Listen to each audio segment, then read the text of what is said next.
The city of Lynn Haven, one of those areas that did report possible tornadoes in that area. Definitely some heavy damages and destruction. At least one, maybe two homes have been heavily destroyed. News 13's Jake Holder standing by live. Jake, what are you looking at there now? Yeah, it's a scary scene out here, Tom. There's damage just about everywhere, including some downed power lines. But one of the biggest things is this home right here at 319 Montana Avenue. There's a home just across the way. The roof of the carport has since landed on this house. I have Chief Ricky Ramey here with the Lynn Haven Police Department to kind of bring us the details as far as any injuries. Chief, what can you tell us so far about what's happened out here today?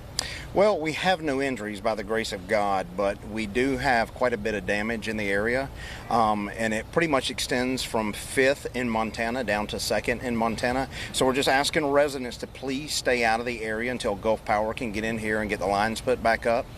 The house that was damaged, some family members just came and picked them up, so we're just thankful that no one got injured. Absolutely. And is there any sort of flooding issues as well, or is that too early to say?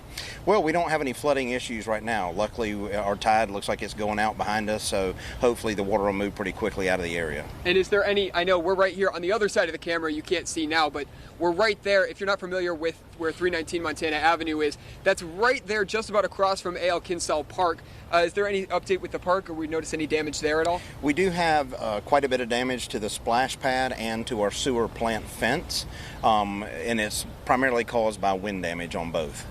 All right. Well, that's good information to know. Is there anything else you'd like to tell residents about what we're seeing out here today? We'll try to keep you updated on our Facebook page as far as the power being restored, but Gulf Power is on the way. All right, great. Well, thank you, Chief, for that information. Again, we will be right back here at 6 to give you some more information about some of the damage here on Montana Avenue in Lynn Haven. Right back to you guys in the studio. All right, Jake, thanks very much. Jake Holder reporting live from Lynn Haven.